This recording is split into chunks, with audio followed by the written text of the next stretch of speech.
Semua perbuatan yang dilakukan setiap manusia di dunia, kelak akan dipertanggungjawabkan dan diperhitungkan oleh Allah Subhanahu wa Ta'ala agar mendapatkan balasan yang setimpal. Sebagai umat muslim, kita percaya kalau setelah manusia meninggal nanti akan mengalami kehidupan di alam kubur untuk menunggu dibangkitkan hingga datangnya hari kiamat.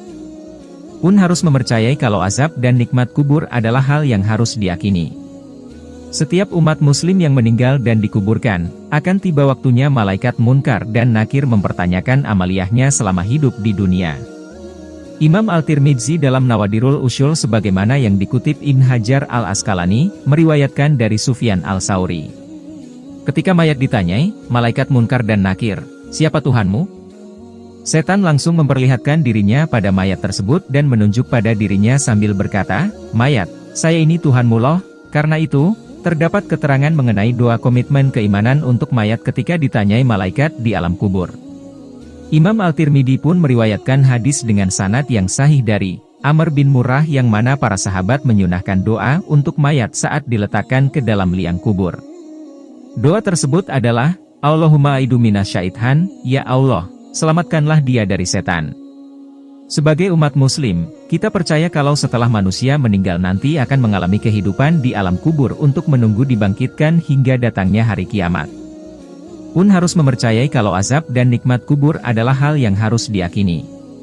Setiap umat muslim yang meninggal dan dikuburkan, akan tiba waktunya malaikat munkar dan nakir mempertanyakan amaliyahnya selama hidup di dunia. Ketika mayat ditanyai, malaikat munkar dan nakir, "Siapa Tuhanmu?" Setan langsung memperlihatkan dirinya pada mayat tersebut dan menunjuk pada dirinya sambil berkata, "Mayat, saya ini Tuhanmu loh." Karena itu, terdapat keterangan mengenai doa komitmen keimanan untuk mayat ketika ditanyai malaikat di alam kubur. Imam Al-Tirmidzi pun meriwayatkan hadis dengan sanad yang sahih dari Amr bin Murrah yang mana para sahabat menyunahkan doa untuk mayat saat diletakkan ke dalam liang kubur. Doa tersebut adalah, Allahumma aidu minasyaithan, ya Allah, selamatkanlah dia dari setan. Namun, ada beberapa golongan yang terbebas dari pertanyaan malaikat munkar dan nakir sebagaimana yang dilansir dari berbagai sumber. 1. Mereka yang beruslah atau menyendiri untuk mendekatkan diri kepada Allah Subhanahu wa Ta'ala. Biasanya, orang ini tidak menyukai keriuhan dunia. 2. Meninggal dalam keadaan syahid dan mempertahankan keimanan kepada Allah Subhanahu wa Ta'ala.